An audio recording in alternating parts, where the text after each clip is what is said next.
उत्तर प्रदेश में सनातन धर्म की बयार आई हुई है।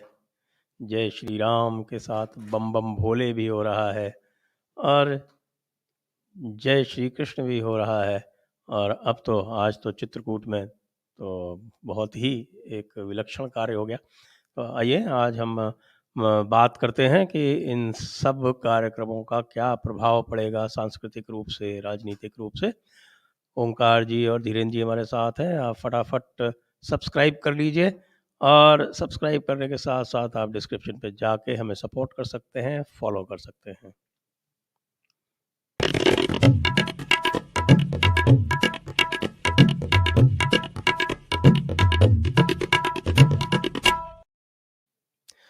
नमस्ते सभी दर्शकों को और स्वागत कर रहा हूँ एक बार पुनः आज ओंकार जी का और धीरेन्द्र जी का।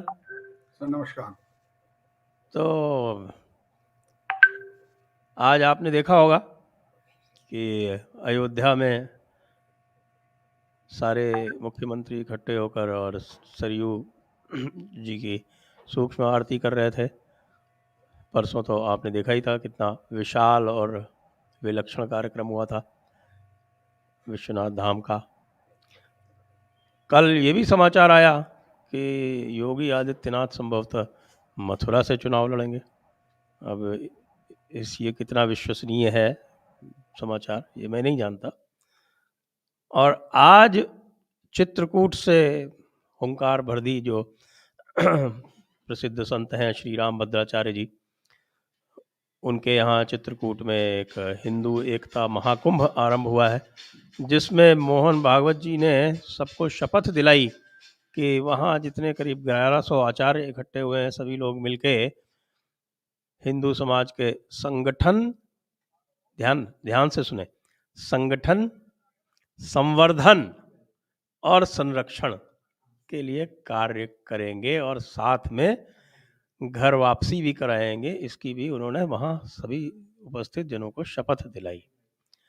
तो ओंकार जी, क्या पूरी तरह से उत्तर प्रदेश का जो परिदृश्य है वो भगवा वर्सेस हरे में बदल जाएगा? दोनों बातें हैं संजय जी। भगवा अपनी जगह बिल्कुल ठीक है, वो तो उनका मूल चरित्र भी है, चाहे आरएसएस का हो, साधु संतों का हो, और भारतीय जनता पार्टी भी आरएसएस की ही कोख से निकली है और ये लोग इस बात को छिपाते भी नहीं हैं। डंके की चोट पर कहते हैं कि प्रधानमंत्री नरेंद्र मोदी से लेकर के जितने भी नेता हैं वो संघ के प्रचारक भी रहे हैं और संघ की ही देन है, तो ये तो कोई दबी छिपी बात नहीं है। लेकिन साथ में मैं ये भी कहूंगा कि केवल भगवा की बात नहीं है, विकास की बात भी है। अगर अयोध्या में भगवान श्री राम का मंदिर बन रहा है तो अयोध्या का पूरा कायाकल्प भी किया जा रहा है। एयरपोर्ट से लेकर के अयोध्या का पूरा एक सर्किट बनाया जा रहा है, वहाँ उद्योग धंधे लाए जा रहे हैं। इसके अलावा अलग अलग राज्यों को भी वहाँ जमीनें दी जा रही हैं। जिस तरीके से दिल्ली में या दूसरी जगहों पर अलग अलग राज्यों के भवन हैं, उसी तरीके से वहाँ भी उनको जमीन आवंटन के और उनके राज्यों के जो एमएलए, एमपी, मंत्री या विशिष्ट जन आएंगे, उनकी वहाँ व्यवस्था हो सके ठीक तरीके से। तो एक पूरा जो है सोच समझ करके जो धर्म स्थल हैं, जो हमारे पर्यटन स्थल हैं, उनका विकास किया जा रहा है।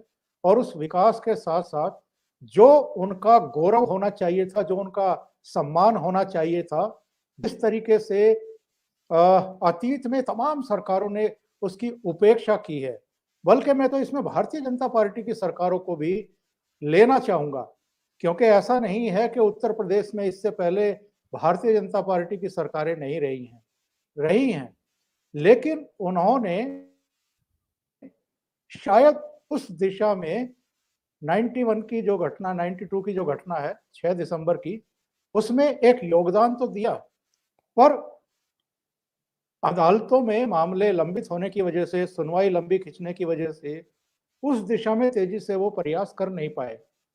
पर केवल अयोध्या का प्रश्न नहीं है संजय जी। चलिए, अयोध्या तो कोर्ट में था, उसकी सुनवाई चल रही थी, लंबा खिंच रहा था। पर जो बाकी के आपके जो काशी विश्वनाथ, वहां के धाम के बारे में तो मैं तो खैर कभी बनारस गया नहीं, मुझे सौभाग्य नहीं मिला, पर अब मैं जरूर जाऊंगा। लेकिन जो वहां की यात्रा कर चुके हैं, जिन्होंने देखा है, वो कहते हैं कि पैर रखने की जगह नहीं होती थी गलियों में, इतनी गंदगी होती थी, इतनी भीड़ भाड़ होती थी। और बाबा के मंदिर तक जाने के लिए भी लोगों को जद्दोजहद करनी पड़ती थी, नाक दबा करके जाना पड़ता था वहां तक। तो अगर ये जो मौजूदा निजाम है, हमारा मौजूदा जो हमारी सरकार है, ये अगर कुछ करके दिखा सकती है बाकी दलों को भी, देश को भी और दुनिया को भी, तो पहली सरकारों ने किसको रोका था? और केवल काशी की बात नहीं है, अयोध्या का विकास हो रहा है। अभी बाबा केदार का हमने देखा है, वहां पर भी प्रधानमंत्री नरेंद्र मोदी की लगातार यात्राएं रही हैं और उन्होंने वहां पर जो काम कर रहे हैं, जितने भी प्रोजेक्ट चल रहे हैं, उनका समय समय पर जाकर के न केवल उनकी समीक्षा की है, बल्कि उनको प्रोत्साहित किया है कि समय पर या समय से पहले इन प्रोजेक्ट को पूरा किया जाए। जिस तरीके से 4 धाम परियोजना वो हाथ में ले रहे हैं, चौड़ी की जा रही हैं सड़कें। आज तो बल्कि सुप्रीम कोर्ट से उसका स्पष्ट आदेश भी आ गया। किसी ने याचिका लगा दी थी कि साहब इससे पर्यावरण को नुकसान होगा, तो सुप्रीम कोर्ट ने भी हस्तक्षेप करने से इनकार कर दिया और कहा कि नहीं, 4 धाम यात्रा के लिए जो सड़क चौड़ी की जा रही है, वो बिल्कुल की जाएगी, उसमें कोई किसी तरह की रोक हम नहीं लगाएंगे। तो पहले की सरकारों ने, ठीक है, आप जो कह रहे हैं कि भाई भगवा रंग में रंग गए हैं, वो तो उनका मूल चरित्र है, उसमें कोई अनहोनी बात नहीं है, किसी को आश्चर्यचकित नहीं होना चाहिए। लेकिन उसके साथ साथ वो विकास भी कर रहे हैं, निवेश भी लेकर के आ रहे हैं। और अगर वो धर्म स्थलों को उनका पुराना गौरव लौटा रहे हैं, जो हमारी सांस्कृतिक और आध्यात्मिक पहचान रही है, उसको पुनर्जीवित कर रहे हैं, उसका पुनर्जीवन कर रहे हैं, तो उनको साधुवाद दिया जाना चाहिए।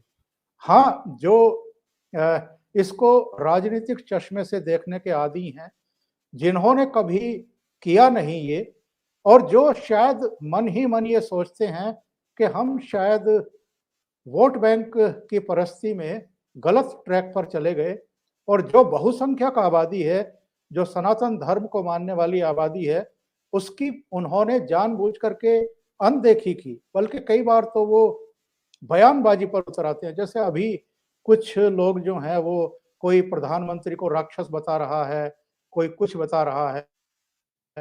तो ये जो फ्रस्ट्रेशन है उनके, कहीं न कहीं वो ये सोचते हैं कि हम ऐसा क्यों नहीं सोच पाते हैं? हम इस तरह का विज़न जो है वो क्यों नहीं अपने मन मस्तिष्क में लाकर के उसको ज़मीन पर उतार पाते हैं? तो वो फ्रस्ट्रेशन मुझे दिखाई दे रहा है। बाकी तो जो उन्होंने 2014 के बाद से काम अपने हाथ में लिया है, और उनका जो काशी विश्वनाथ मंदिर में लोकार्पण के बाद का भाषण है, मैं तो उसे रिमार्केबल बताऊँगा, कहूँगा। और जिन्होंने नहीं सुना है, उनको एक बार वो भाषण ज़रूर सुन लेना चाहिए। ख़ास तौर से केजरीवाल जैसों को सुनना चाहिए, जो गलत परसेप्शन क्रिएट करते हैं अपने भाषणों में कि अगर जवाहरलाल नेहरू ने ये ना किया होता, तो ये कैसे होता? अगर खड़गपुर में ये ना बनाया होता, तो केजरीवाल कैसे पैदा होता? तो उन्होंने बताया है कि हम लोग अंतरिक्ष के लिए भी काम कर रहे हैं, अंतरिक्ष अभियानों के लिए भी काम कर रहे हैं। जो हमारी रक्षा सुरक्षा चुनौतियां हैं, उनकी ज़रूरतों के लिए भी हम लोग लगातार काम कर रहे हैं। हम मेडिकल कॉलेज भी बनवा रहे हैं, एम्स भी बनवा रहे हैं, आईआईटी भी बनवा रहे हैं, हम सड़कों का भी जाल बिछा रहे हैं, अलग-अलग क्षेत्रों में हम विकास के काम भी कर रहे हैं। लेकिन हम इस देश का जो मूल चरित्र था, उसका भी पुनर्जीवन कर रहे हैं, जिसको आप सांस्कृतिक आध्यात्मिक पहचान कह सकते हैं।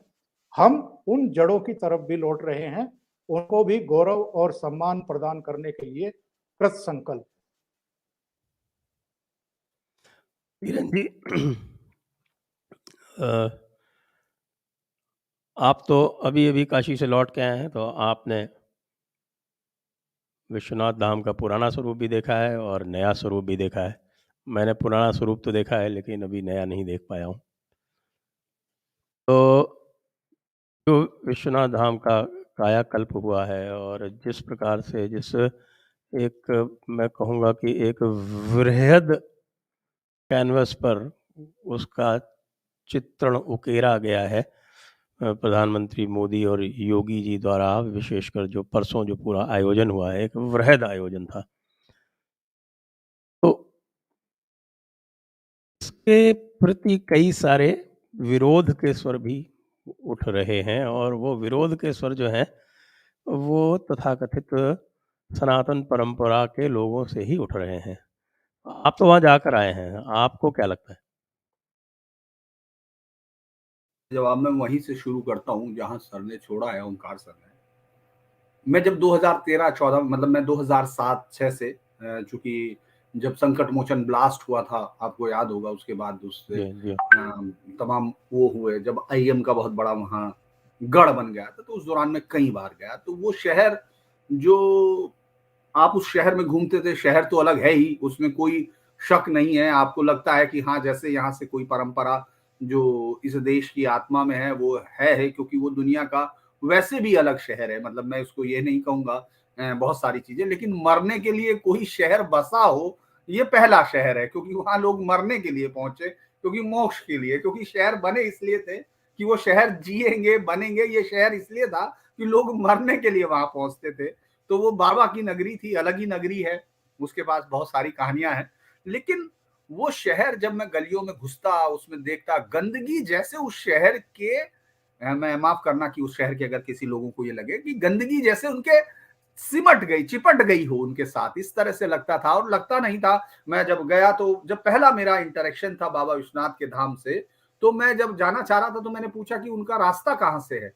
तो उसने इशारा किया, जब हम ऊपर की तरफ, गोदोलिया से ऊपर की तरफ चलते हैं, तो पहले जहां आज ये भव्य गेट बना है, गेट बड़ा, जो गेट नंबर 4 उस तरफ से, बहुत विशाल गेट है, उसमें उसने कहा कि वहां जो पुलिस वाले बैठे हैं ना, जो गली के बाहर, तो मुझे लगा कि हाँ, ये 16-17 पुलिस वाले क्यों बैठे हैं, एक छोटी सी गली है।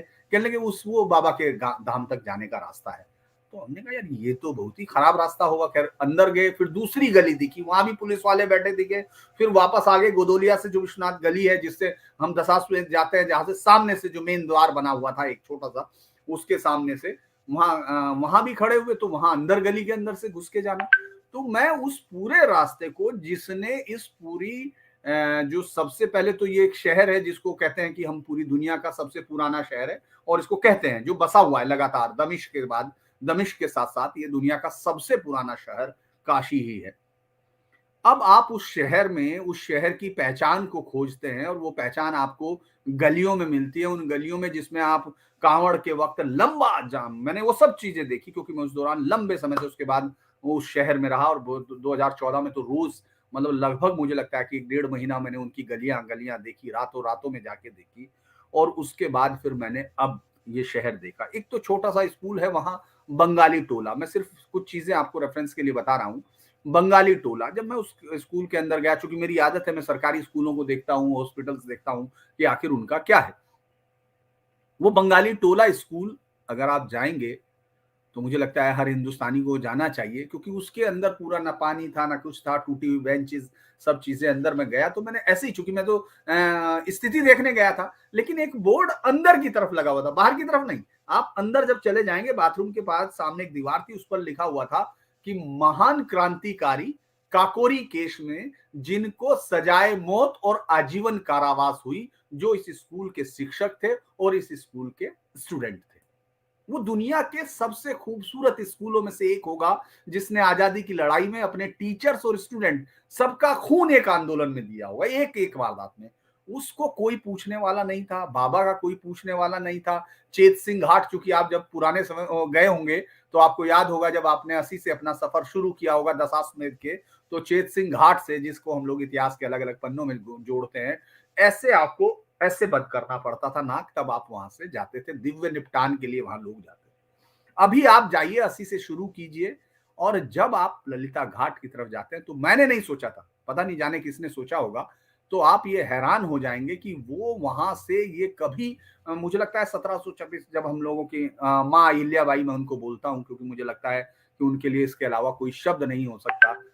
उन्होंने जिस तरह से जो जिसको इतिहास से मिटाने की कोशिश की गई, लेकिन वो माँ बड़ी खूबसूरती के साथ एक मूर्ति, इसलिए भी मैं इसकी तारीफ करूंगा। तो वो उन्होंने भी नहीं सोचा होगा कि क्या गंगा से जल लेके सीधा यहाँ आ पाएगा कोई। वो सीधा रास्ता, वो सीधा गलियारा, 2 लाख लोगों की कैपेसिटी है संजय जी। ये अलग चीजें हैं, जो पॉलिटिक्स है वो अलग चीजें हैं, क्योंकि कोई भी राष्ट्र अपनी एक जो उसके अंतर्निहित शक्ति होती है, वो चाहे धर्म के आधार से हो या एक दूसरे को कनेक्ट करने वाली जो अलग अलग विशेषताएं होती है उनके साथ। हिंदुस्तान में ये एक संस्कृति सनातन है, इसमें कोई शक नहीं, जिसको होगा उनको होगा, लेकिन ये एकमात्र संस्कृति है जो इसको इकट्ठा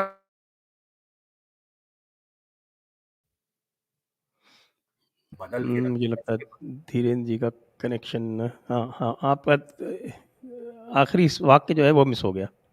मैं जो सनातन संस्कृति की हम लोग बात करते हैं, मैं राजनीति से अलग कर रहा हूं, जो काशी पर आपने पूछा है, तो काशी की गलियों के अंदर, अब वो छोड़ दीजिए, जो मंदिर बन गया वो बन गया, वो बेहद भव्य है और वो अलग चीज है, लेकिन आप गलियों के अंदर उन्होंने इस तरह से डाला है जैसे आपने, चूंकि मुझे बताया उस मिनिस्टर ने, जब वो डाला तो मैंने पूछा कि आखिर ये आपने किया कैसे। उन्होंने इटली और तमाम जगह पर, हालांकि उसको तो उन्होंने जापान की उस सिटी के बराबर में बताया है, अपना उसका क्या बोलते हैं, मैं सिटी का नाम भूल रहा हूँ, जिसका इसको सिस्टर सिटी जो उसका बताया है, लेकिन उन गलियों में वो क्योटो पत्थर क्योटो बिछाए।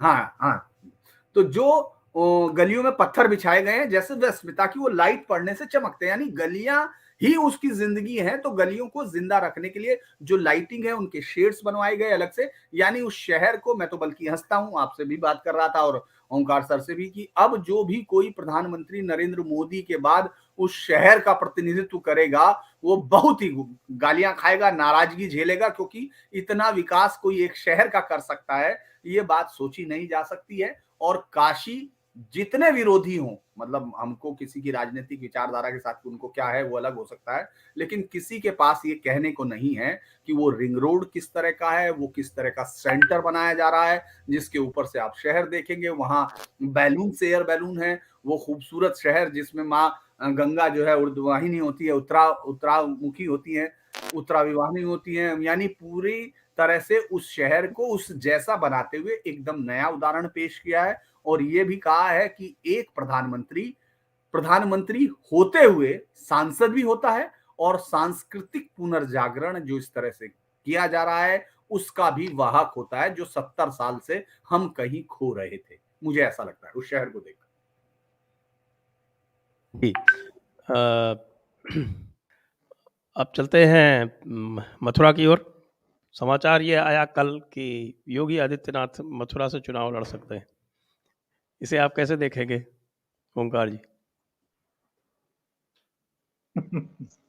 अगर अगर ये बात सही है तो इससे बड़ा एटम बम कोई नहीं हो सकता जो विरोधी दलों के ऊपर फूटेगा, क्योंकि पूर्वांचल को तो मोदी जी और योगी जी साधने में लगे ही हुए हैं। पिछले 1.5 महीने में मोदी जी के 6 दौरे पूर्वांचल में ही हुए हैं और तमाम विकास योजनाओं को उन्होंने राष्ट्र को समर्पित किया है और ये बताया है कि समयबद्ध किस तरीके से योजनाओं को पूरा किया जाता है और किस तरह कायाकल्प की जाती है किसी क्षेत्र विशेष की। और मथुरा तो पश्चिम में लगता है, तो जितनी विधानसभा सीटें पूर्वांचल में मानी जाती हैं उससे ज्यादा सीटें विधानसभा की पश्चिमांचल में है, पश्चिमी उत्तर प्रदेश में है।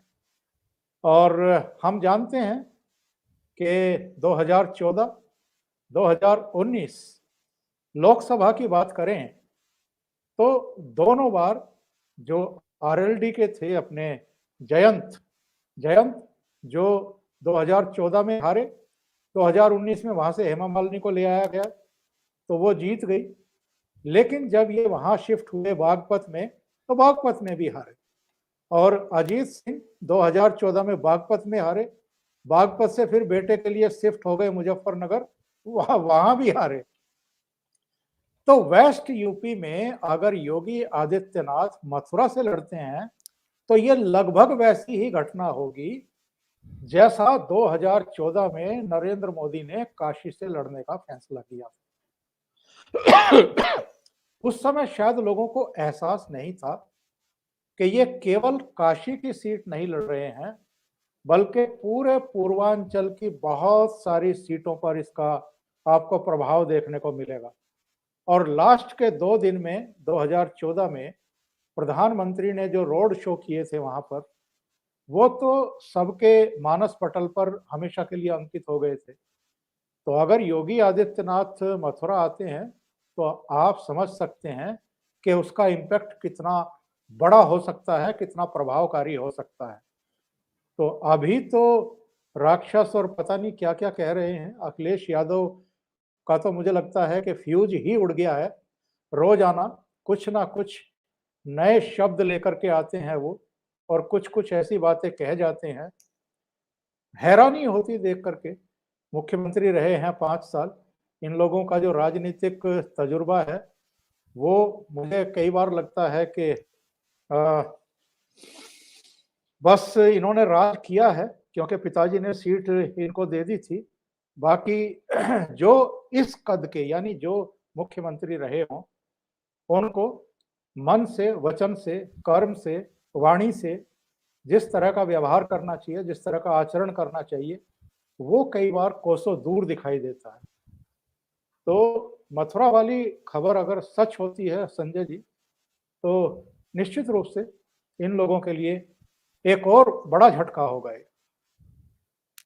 जी। और इसके साथ आज समाचार आया है चित्रकूट से, धीरेन्द्र जी, और अयोध्या से भी। तो चित्रकूट और अयोध्या तो वैसे भी भगवान श्री राम की नगरियां हैं। एक उनका बाल काल और राज्य काल है, और दूसरा उनका संकल्प क्षेत्र है। और उस संकल्प क्षेत्र में आज आरएसएस प्रमुख ने एक बड़ा संकल्प दिलवाया लोगों को। आपके ध्यान में है या नहीं है? और आपने संत राम भद्राचार्य जी जो हैं वो चित्रकूट में रहते हैं, उनका वहाँ पुण्यस्थली भी है, वहाँ उनका कार्यस्थली भी है, कर्मस्थली भी है और विश्वविद्यालय भी है। वही राम भद्राचार्य जी जिनके बारे में प्रसिद्ध है वो प्रज्ञाचक्षु हैं, और प्रज्ञाचक्षु होते हुए भी आपको ध्यान होगा कि सुप्रीम कोर्ट में उन्होंने ऐसे-ऐसे वहाँ बैठ के ऐसे-ऐसे दृष्टांत दे दिए, ऐसे-ऐसे ग्रंथों से, ऐसे-ऐसे शास्त्रों से, कि वहाँ उपस्थित सभी लोग चकित रह गए। तो वह प्रज्ञाचक्षु होने के साथ-साथ अत्यंत प्रज्ञावान भी हैं। उन्होंने यह कार्यक्रम आयोजित किया है, इसको हिंदू एकता महाकुंभ कहते हैं। और उसमें आज माननीय सरसंघ चालक महोदय ने वहाँ पर सबको संकल्प दिलवाया, जिसमें 1100 आचार्य थे, कि वे सभी जो हैं वो हिंदू धर्म की दृढ़ता के लिए कार्य करेंगे, और ये संकल्प भी दिलवाया कि वे घर वापसी के काम में लगेंगे। और एक संकल्प जो दिलवाया वो कि वे सभी हिंदू धर्म के संगठन संवर्धन, ये ध्यान देने योग्य शब्द है, संगठन संवर्धन और संरक्षण के लिए कार्य करेंगे।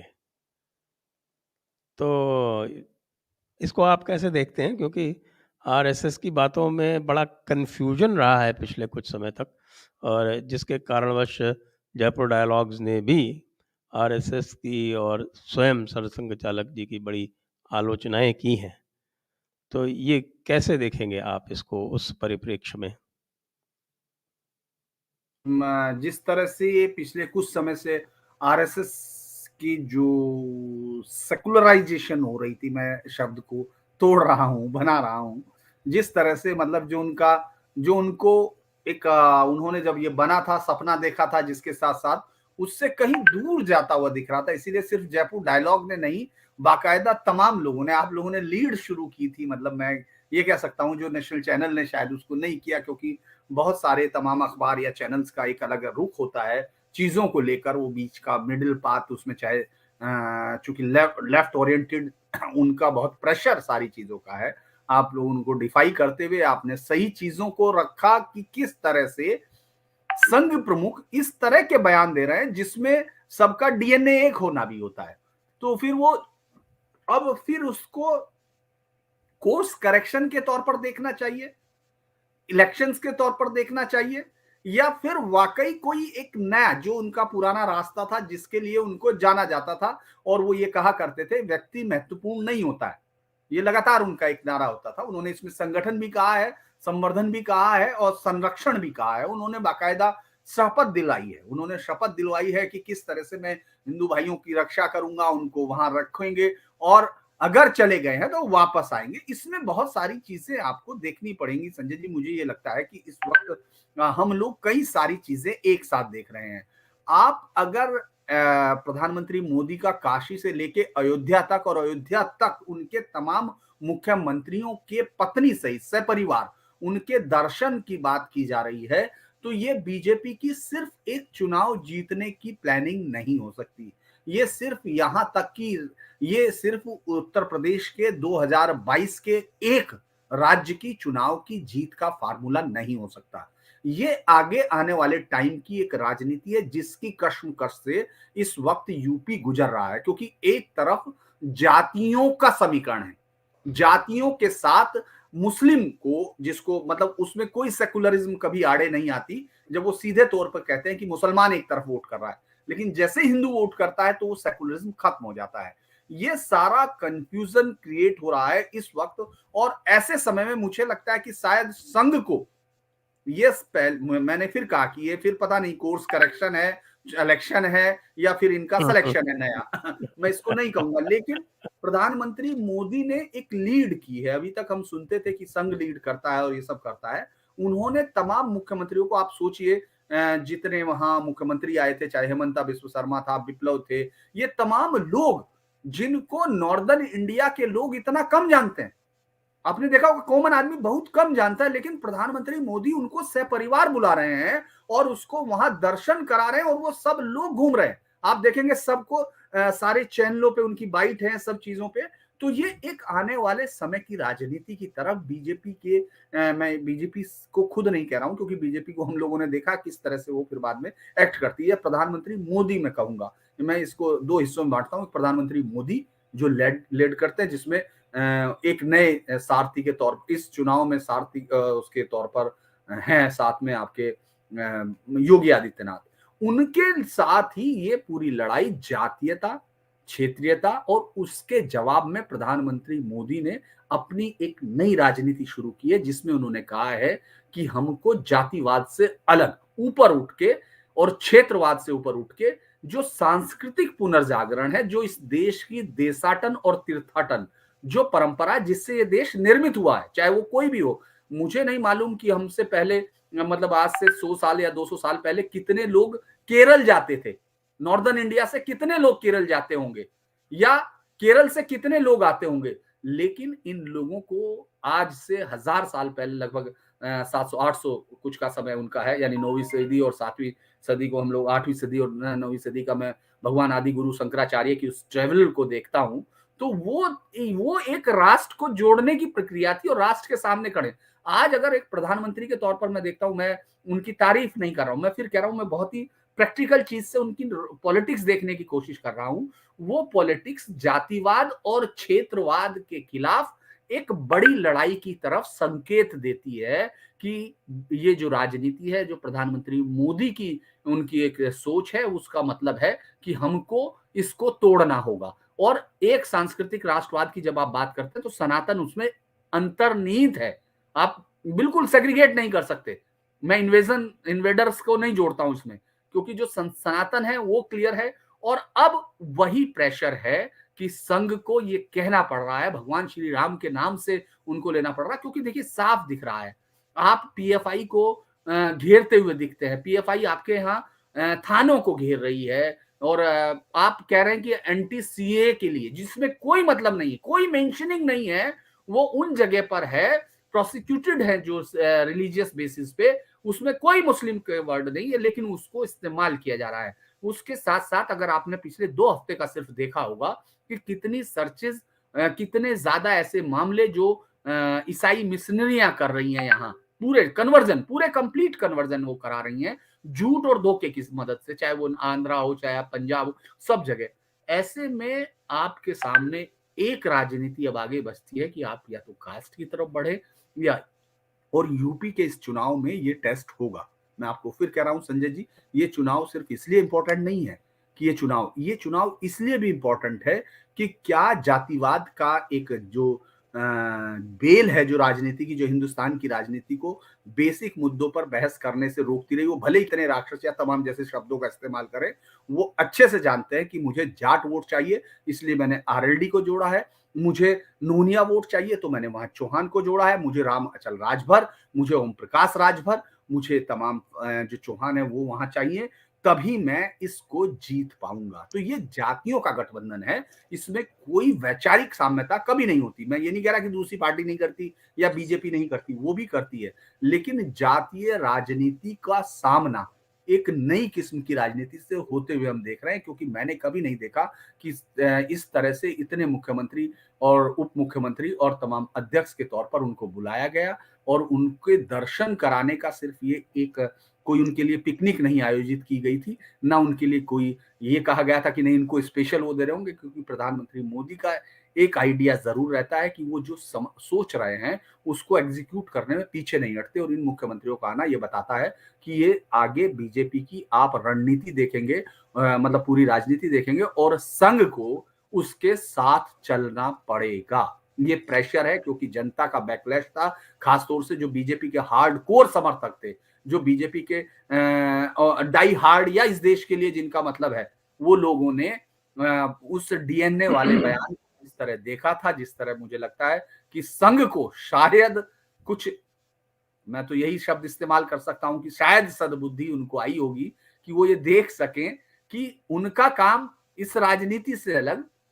सनातन परंपरा के प्रति है और उसके लिए उनको जाना चाहिए। और घर वापसी की बात तो इसलिए अब आप देख ही रहे हैं स्क्रीन पर, जितेंद्र नारायण सिंह जो त्यागी हैं, उनके आने से जो जिस तरह से घर वापसी का एक प्रेशर बन रहा है, वो आराम से, ऐसा आप सोच नहीं सकते थे कुछ दिनों पहले, कुछ साल पहले आप ये सोच नहीं सकते थे कि कोई आदमी जाए और वो मीटिंग में गए और उन्होंने कहा कि साहब मैं अब आपका इस्लाम धर्म का आदमी नहीं हूं, कुरान से मेरा रिश्ता नहीं, मैंने अपना टेंडर द एजुकेशन है।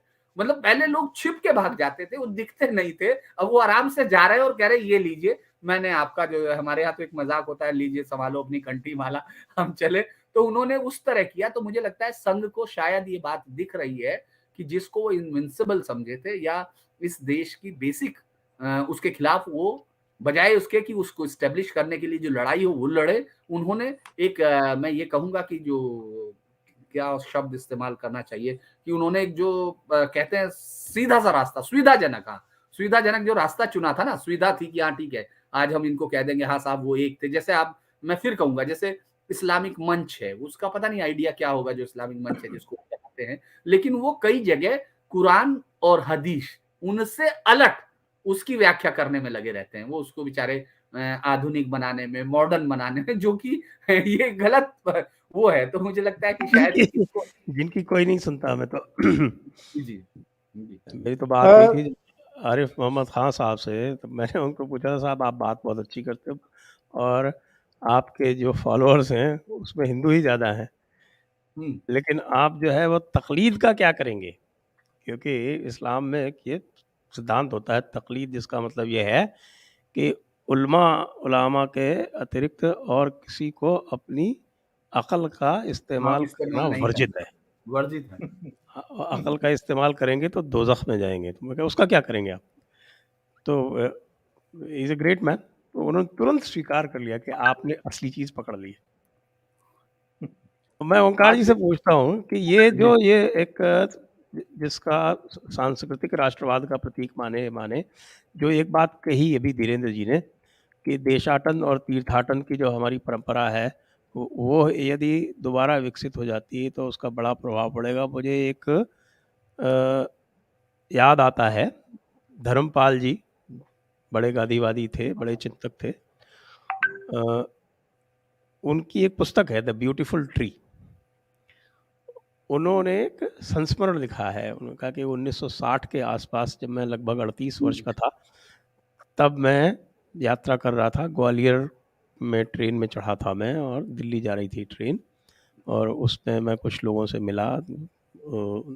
उत्तर प्रदेश के कहीं, नॉर्थ इंडिया के कहीं किसी भाग से थे वो लोग, और 12 से 13 लोग थे उसमें, 4-5 महिलाएं थीं, शेष पुरुष थे। तो वो पूरे भारत का देशाटन तीर्थ यात्रा करके आ रहे थे। तो बात थी चलते चलते, उन्होंने ये पूछ लिया, तो आप सब लोग एक ही जाति से होंगे संभवतः?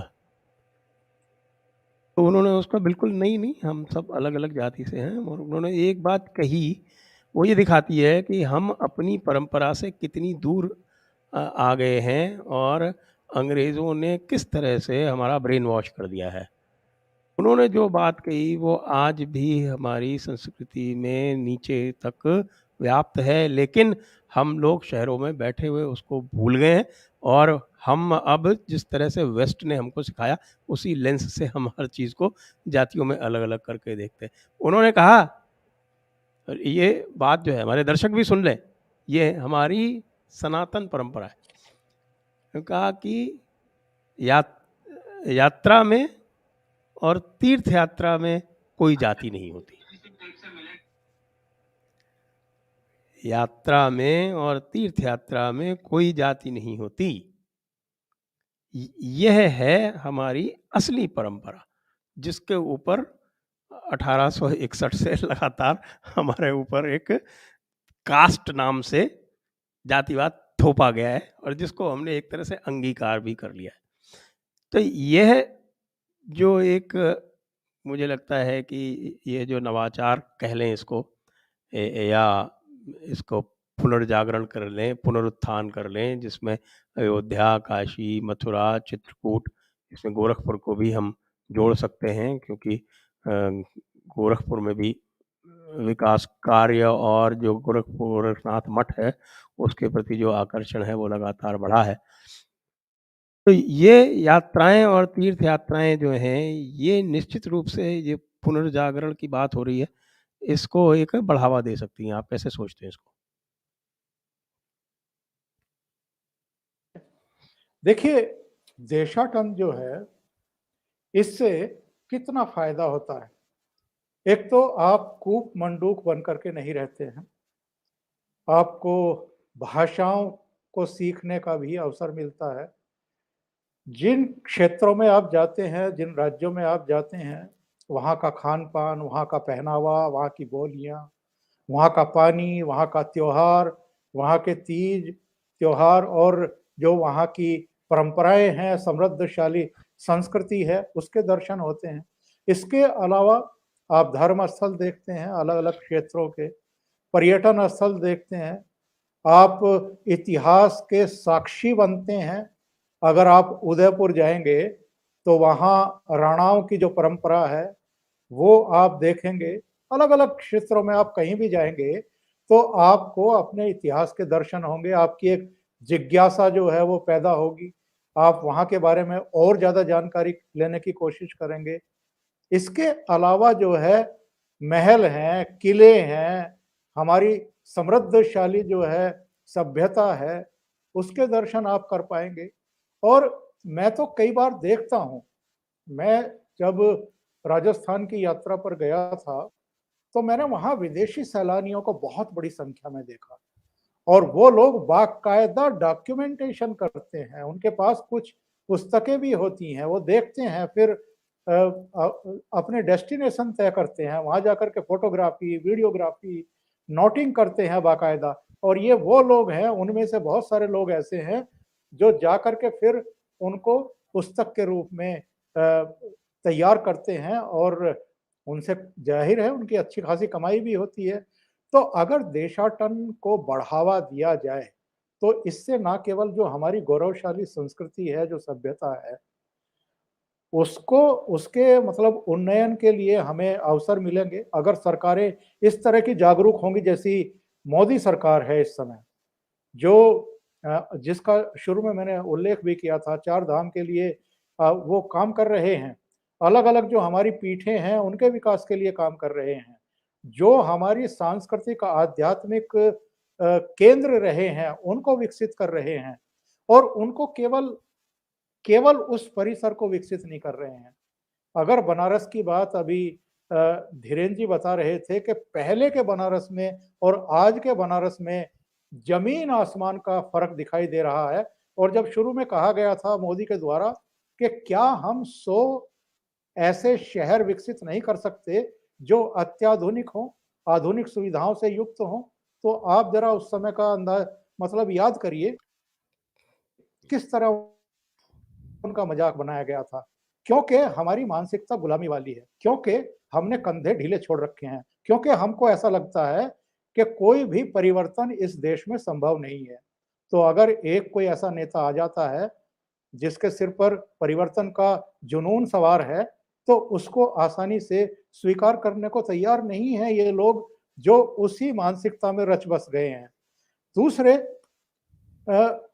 अगर देशाटन को आप बढ़ावा देंगे संजय जी, तो ये जो एक बहुत बड़ा षड्यंत्र इस देश में किया गया है कि जो मुगल काल है उसका तो आप महिमा मंडन करिए, और उससे पहले का जो हमारा इतिहास है, गौरवशाली इतिहास है, उसको कहीं दबा करके नीचे रख दीजिए।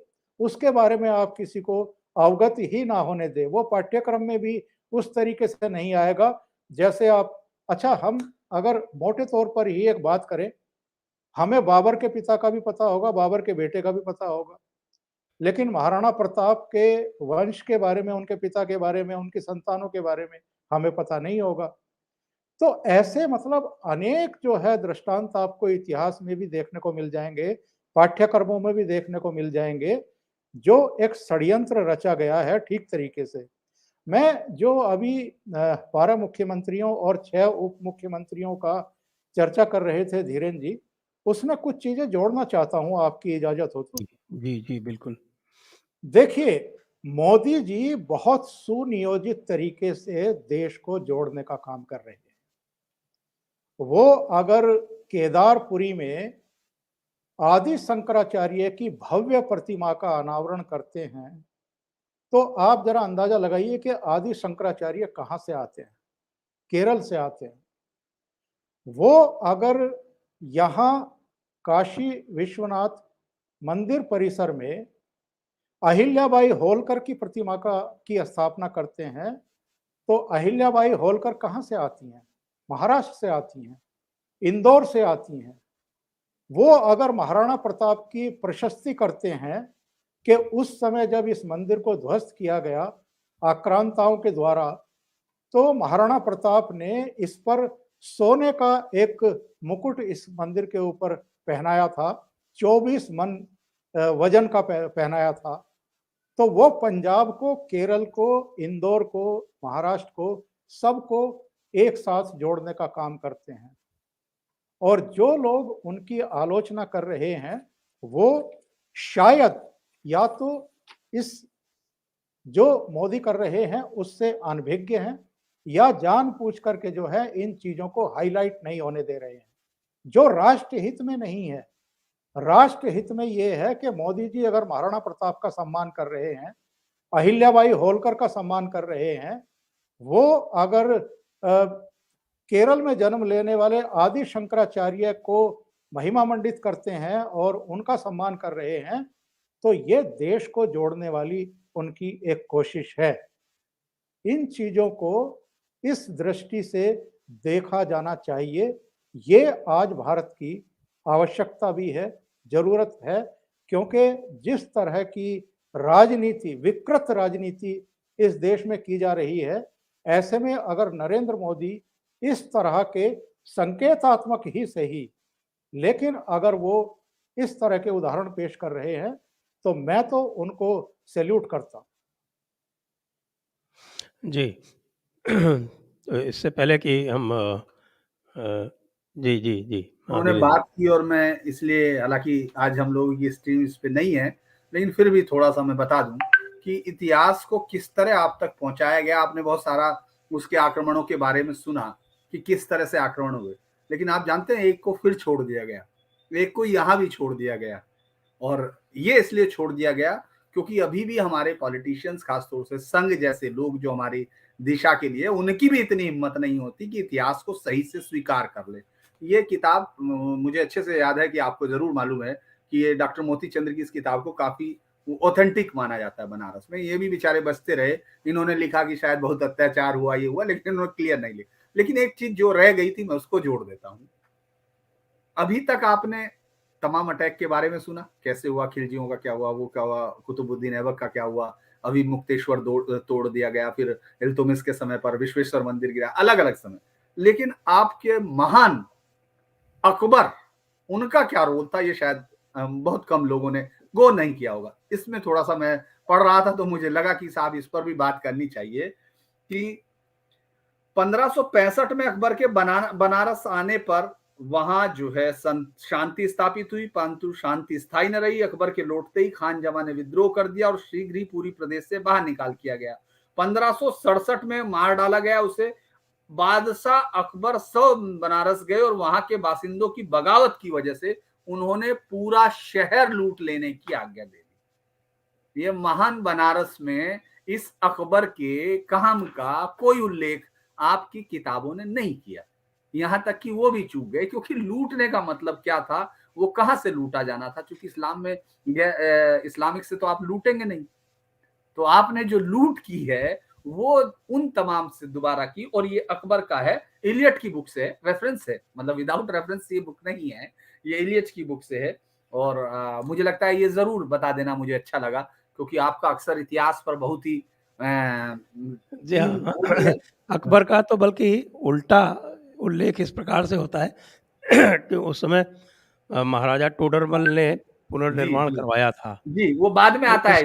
उसको अकबर के खाते में लिख दिया साथ जोड़ा, वो इसमें कंप्लीट दिया गया। वो अकबर के टोडरमल के बेटे गोवर्धन ने बेसिकली वो सारी कंप्लीट चीजें की थी, और वो भी इसलिए की गई थी क्योंकि उसने जो बड़ी लड़ाइयां थी वो जीती, मुगलों के लिए बाहर से आया, और उसके बाद उसको ये छूट मिली तो उसने वो पैसा दिया उस समय और उसको बनवाया गया। बाद में उन्हीं को फिर तोड़ा गया। शाहजहां के समय 76 मंदिर तोड़े गए, और उसके बाद फिर औरंगजेब का तो वो फरमान है ही, सबको मालूम है।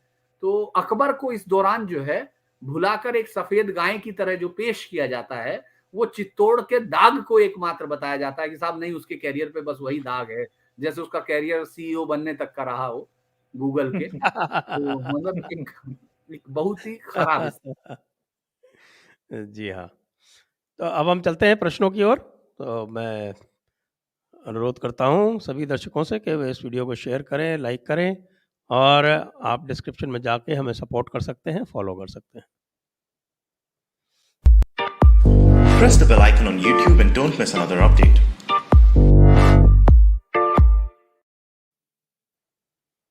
मयूर जी पूछ रहे हैं, what about Gyanvapi, what will happen? Dhiren ji, अभी मुक्तेश्वर तो अभी भी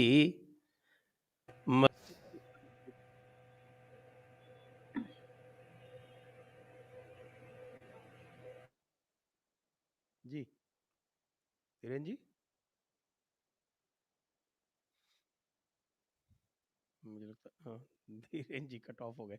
आपका प्रश्न अभी हम लंबित रखते हैं क्योंकि धीरेन जी आ गए वापस। हाँ धीरेन जी, जी, ये पूछ रहे हैं देखिए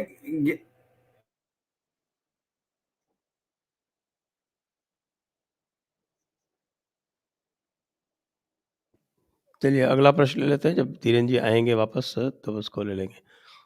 Thakur Rohit Jayraj Singh, I saw Congress poster with Uma Bharati, probably she was Priyanka Gandhi, quite confused, who is she? Priyanka Gandhi होगी, उमा भारती तो उनका तो कैसा कोई समाचार नहीं। नेक्स्ट,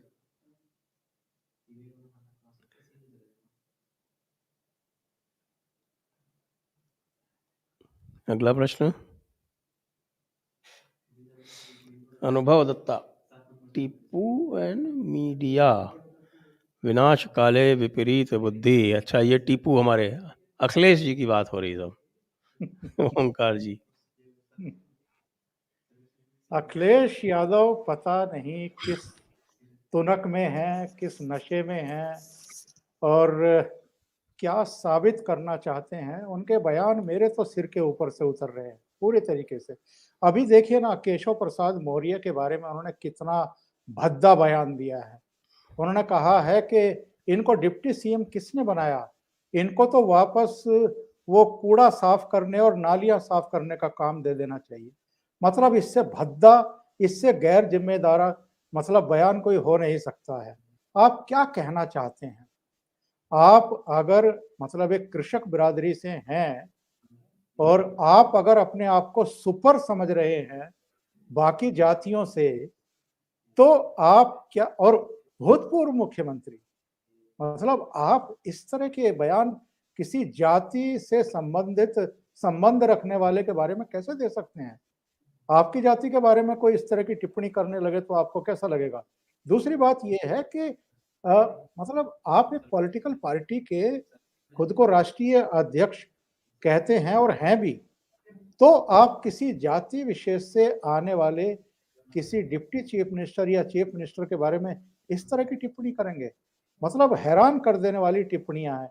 इसीलिए मैंने शुरू में इनके बारे में कहा था कि इनको, जो एक जिम्मेदार पद पर आदमी रहा हो, उसके लिए कुछ पैरामीटर तो होते हैं ना, उससे कुछ मिनिमम अपेक्षाएं तो होती हैं ना, व्यवहार के स्तर पर, भाषा के स्तर पर, कर्म के स्तर पर, वचन के स्तर पर, वाणी के स्तर पर। वो सारी जो है वो निराश करती है जब ये बोलते हैं, कोई टिप्पणी करते हैं किसी के बारे में। जी। हाँ, हाँ, उन्होंने तो ये भी कहा कि भाई काशी जो है अंतिम समय में आते हैं लोग। हाँ, मतलब बताइए, प्रधानमंत्री के बारे में इस तरह की बातें कहना, कोई गरिमा नहीं, मतलब बिल्कुल। और क्या उनको संतों को कह दिया चिलमजीवी। हाँ, हाँ, कुछ भी कह सकते हैं। और कहते हैं कि मैं पूजा पाठ करता हूँ अपने घर में। भाई पूजा पाठी हैं तो फिर थोड़ा सा उसके अनुरूप थोड़ा आचरण भी करिए, अपनी वाणी को भी थोड़ा सा उसी तरीके से ढालिए। लेकिन वो कैसे, जब आपको, मैं कहना नहीं चाहता वो शब्द, जब आपको संस्कार ही नहीं मिले हैं उस तरह के, और आपने संघर्ष करके कुछ पाया नहीं है, पैराशूटर हैं, तो आप किसी के बारे में कुछ भी कहिए। जी, नेक्स्ट।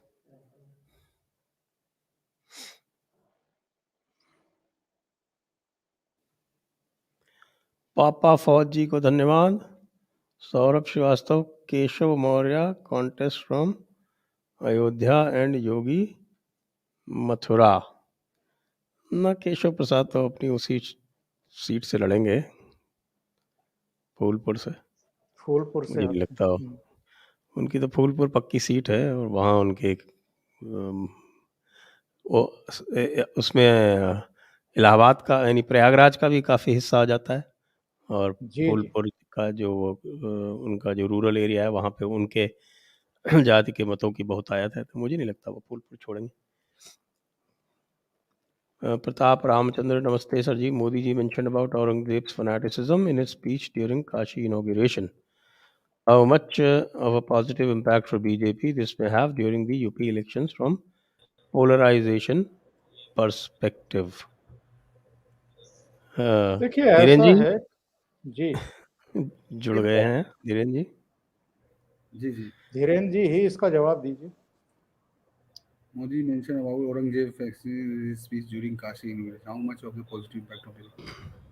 देखिए, पोलराइजेशन की बात तो इसलिए क्योंकि बीजेपी को इस पर काम करना पड़ेगा, क्योंकि बड़ा इंटरेस्टिंग चीज है कि आप जिन्ना का इस्तेमाल कर रहे हैं, और अगर आप जाकर लोगों से बात करते हैं तो आप ये सोचिए, जातिवाद या जो सेकुलराइजेशन, जो एक अलग किस्म का, मैं ये कहूंगा कि जो सेकुलर वर्ड है, इसका बहुत अलग तरीके से यहाँ डिफाइन किया जाता है हिंदुस्तान में, कि जो मुस्लिम वोट है वो सेकुलर वोट है, जो हिंदू वोट है वो सेकुलर नहीं है। मतलब बड़ा इंटरेस्टिंग होता है। लेकिन मैं एक ढाबे के आदमी का जिक्र करता हूँ, क्योंकि मैं ज्यादातर बातें यात्रा के दौरान ही करता हूँ, यात्रा में रहता हूँ। तो मैंने देखा कि मैंने उससे पूछा, सज्जन अल्पसंख्यक थे, तो मैंने उनसे पूछा कि आप क्या नहीं हो, क्या है? तो उन्होंने कहा साहब बड़ा परेशान कर दिया सरकार ने और उसने। तो हमने कहा कि तो क्या नहीं किया? कहने लगे कि साहब वो बहुत कुछ तो नहीं हुआ है। हमने कहा क्या नहीं हुआ है? तो वो बनारस के बाहर का ये ढाबा था, तो वो बता नहीं पा रहे थे कि क्या नहीं हुआ है। तो उसके बाद फिर हमने कहा कि वोट किसको देना है? कहने जो बड़े कहेंगे। ये बुजुर्ग साहब थे, ये 60 वर्ष की उम्र के बुजुर्ग साहब ये कह रहे थे बड़े कहेंगे, यानी जो उलेमा कहेंगे, उनके आधार पर उलमा वो उलमा हाँ, वो तो तकलीद हाँ, फॉलो करोगे ना, वो तो उनके जी, तो और तकलीद उसने उसने उनका उसने जो इस्तेमाल सवाल मस्जिद जी, उसने कहा कि जिन्ना को बताइए, जिन्ना ने आजादी के पहले इतना ही बड़ा योगदान दिया, जिन्ना को आप खामखा में बदनाम कर रहे हैं।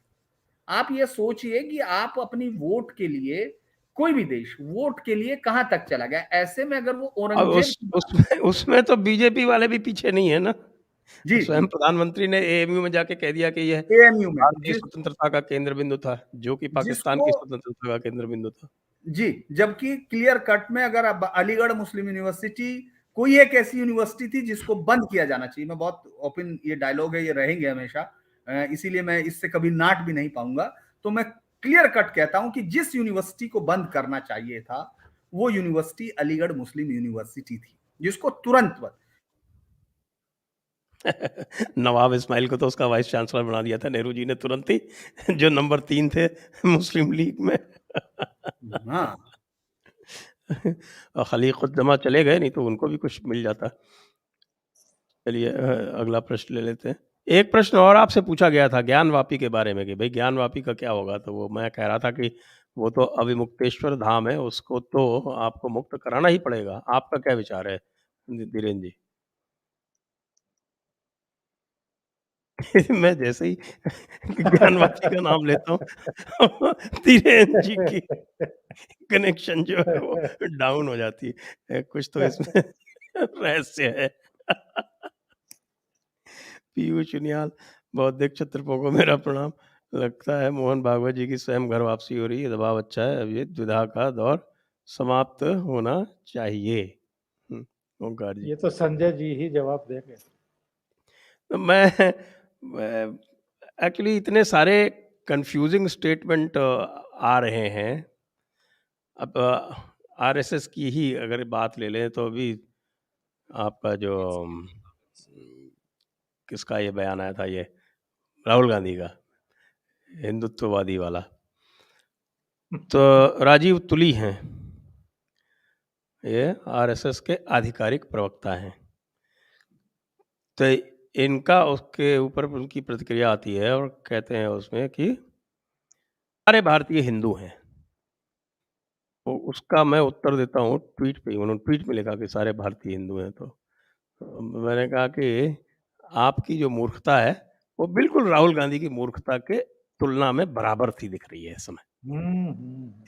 तो ये पूरे ऑर्गेनाइजेशन में इनके जो है, मैंने एक बार दिया था कि ये 7 सिद्धांत इन्होंने जब अयोध्या के बाद प्रेशर में आए थे तो कुछ 7 सिद्धांत बनाए थे, उन पर आज भी स्पष्टता नहीं है। ये प्रश्न मैं शंकर शरण जी, फैल जी, इस तरह के बहुत सारे और आपके कश्मीरी पंडित के पूरा ग्रुप ये सब पूछने लगा था, जी लेकिन जी उसका वो उत्तर दे नहीं रहे। तो इसलिए हमें अभी थोड़ा और वॉच करना पड़ेगा, थोड़ा और देखना पड़ेगा। अनुभव दत्ता, अभी क्रिकेट में कोहली को कप्तानी से निकाला तो वोक लोग गांगुली को गाली दे रहे हैं, क्या कोहली बस फॉर्म के लिए है? नहीं, आपने वोक वाली विचार से निकाला। अरे भाई, विराट कोहली तो आप जानते हैं, हमारा वो एक वीडियो है शॉर्ट वाला, वो तो 2.1 मिलियन व्यूज हो चुकी हैं। उसमें हमने कहा कि विराट कोहली द वोक, और उसको देंगे हम ठोक। हरमन धालीवाल, धन्यवाद। गौतम गुप्ता, अशोक और अकबर को महान इसलिए बताया वामपंथियों ने क्योंकि इन दोनों ने धर्म परिवर्तन किया और करवाने का प्रयास किया ताकि बाकी भी पढ़कर प्रोत्साहित हों। वैसे तो अकबर को तो सारे के सारे जो आपके उलमा हैं या पूरा जो एएमएम क्लास है, अकबर को तो बहुत गलत नज़रों से देखता है। अंशुल त्यागी जी, धन्यवाद। प्रणेश आर्चक, ये यूपी बिहार के नकली यादव सरनेम लिए सारे राक्षसीय तत्व हैं। आपका कहने का मतलब उनमें यादवत्व नहीं है, इन राक्षसों का अंतकाल आ गया। वो तो ऑलरेडी पिछले जो चुनाव के नतीजे हैं उन्हीं से पता चल जाता है कि वो किस दशा को प्राप्त होने जा रहे हैं। 2014 का देख लीजिए, 17 का देख लीजिए, 19 का देख लीजिए, लगातार 3 चुनाव बहुत प्यार से हराया है यूपी की जनता ने अखिलेश यादव और उनकी पार्टी को, लेकिन अभी भी उनकी गलतफहमी निकल नहीं रही है, शायद 22 में निकल जाएगी। चलिए देखते हैं नेक्स्ट।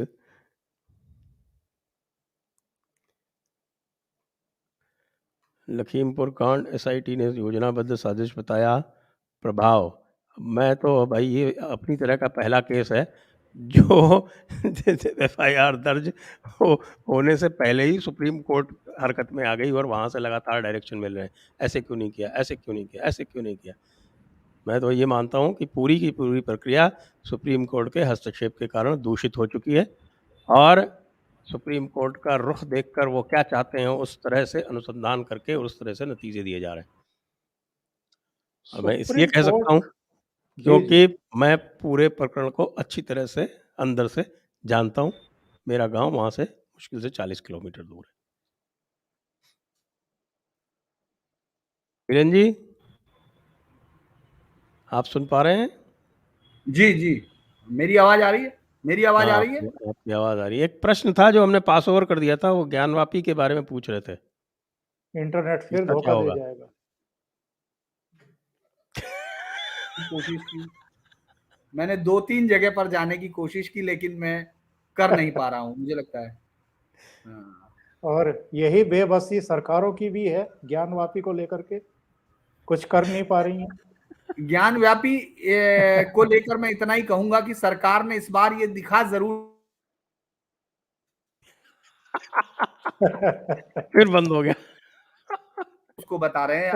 हालांकि एक और चीज मैं बता दूं कि ज्ञानव्यापी में जिस दिन नमाज होती है उस दिन उनके चूंकि एक रजिस्टर बना हुआ है, वही लोग जा पाएंगे जो लोग वहां रजिस्टर्ड हैं। हर कोई उसमें नहीं जा सकता है कि जैसे हर समय जाए।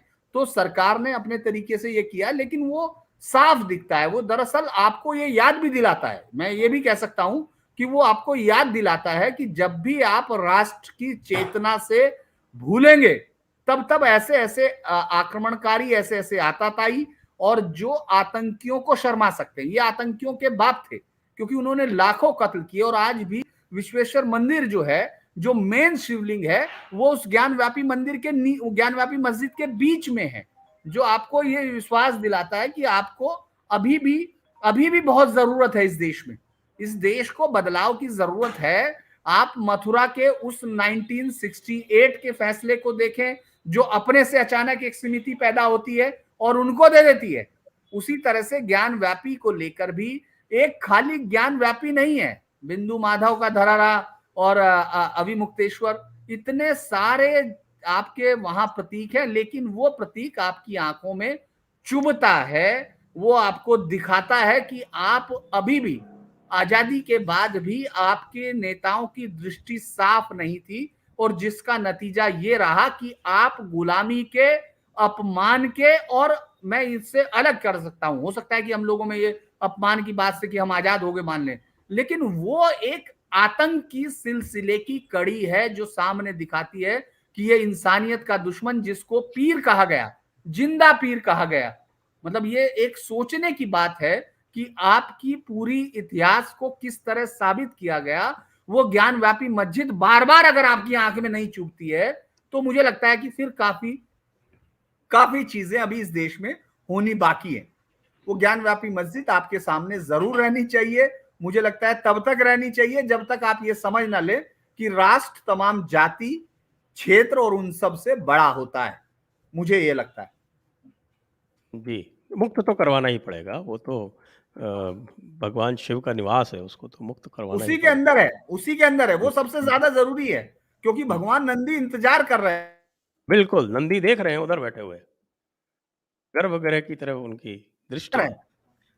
बाबा उधर है। बाबा उधर है। अगला, Kalyan Ram Ganti, subsequent to SIT report, will Union Minister Teni resign now? If he does, what will be the impact on voters in UP, especially Brahmin voters?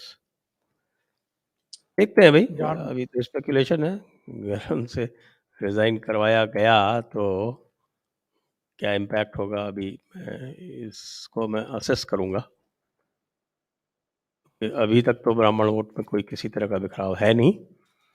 इससे क्या होगा, ये भी लंबे समय से चल रहा है, तो मुझे लगता है उसका भी इम्पैक्ट जो है काफ़ी न्यूट्रलाइज हो चुका है। नेक्स्ट। मनीष सर, मोदी जी बहुत उत्कृष्ट काम कर रहे हैं, पर हमारी प्राथमिकता योद्धा निर्माण की होनी चाहिए। आपको क्या लगता है 30 साल बाद शांति दूत इन काशी, मथुरा, अयोध्या को भव्य रहने देंगे? भव्य काशी, दिव्य काशी, नव्य काशी। देखिए संजय जी, इसके बारे में मैं कहना चाहूंगा कि आप लगातार जिस तरह के खतरे में घिरे हुए हैं, आप जितने ज्यादा आईएसआई और आप इस देश में बाकी बचे इस्लामिक जिहादी आपके देश से निकलेंगे, क्योंकि वहां तबलीग पर दावा पर प्रतिबंध लग गया। वहां कंसर्ट हो रहा है, वहां सलमान खान जाकर कंसर्ट कर रहा है, वहां महिला।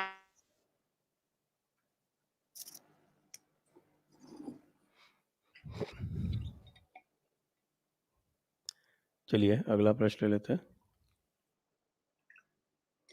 ओंकार जी, आप इस पे कुछ सप्लीमेंट करेंगे? नहीं, मेरा कहना ये है कि एक शेर है कि जल जलों के खौफ से क्या घर बनाना छोड़ दें।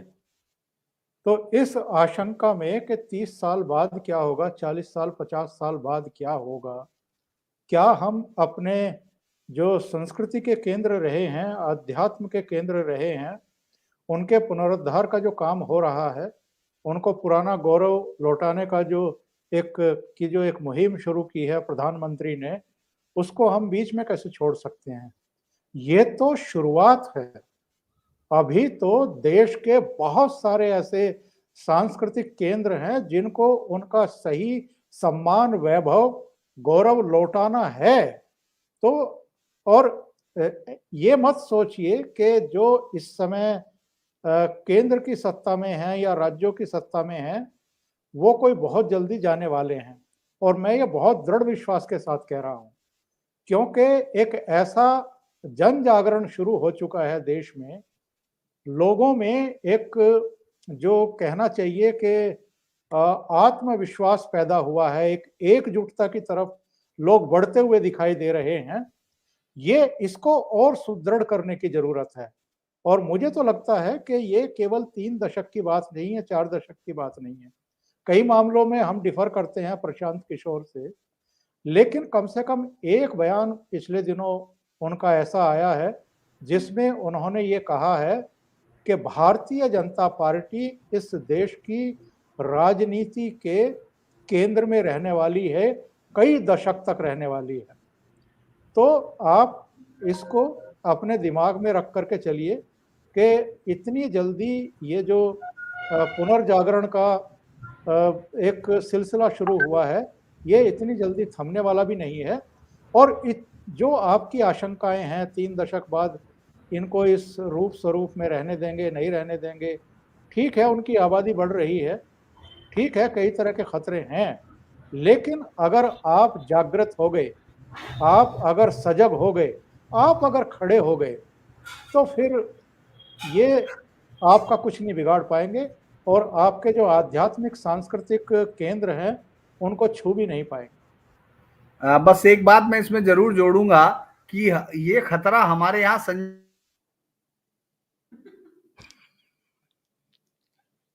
इस्लाम को आज लगता है वाले देवबंद में आ गए हैं। वो अरबी से ज्यादा अरबी समझते हैं, वो अरब से ज्यादा इस्लाम ज्यादा समझते हैं, और वो ये भी जानते हैं कि अब वो उन जो अरब के लोग हैं उनको इस्लाम सिखा सकते हैं, है ना। तो ये एक बड़ी चीज होगी, ये एक बड़ा खतरा होगा। आपको देखना होगा कि आईएसआईएस के भर्ती सेंटर, AQIS के भर्ती सेंटर, वो अब आपके यहाँ ज्यादा बनेंगे बजाय कि वहां के। जी हाँ, और इसके प्रति जो है मैं देखता रहा हूँ कि कम से कम हमारा जो आंतरिक सुरक्षा है उसके प्रति जो रवैया है वो थोड़ा ढुलमुल चल रहा है आजकल। अब मुझे लगता है कि प्रश्न काल पूर्ण हो गया है। जी हाँ, इसी के साथ हम दर्शकों को धन्यवाद दे सकते हैं, और धीरेन्द्र जी आपको भी और ओंकार जी आपको भी हम धन्यवाद देते हैं जयपुर डायलॉग्स की ओर से। जय हिंद, वंदे मातरम। वंदे मातरम।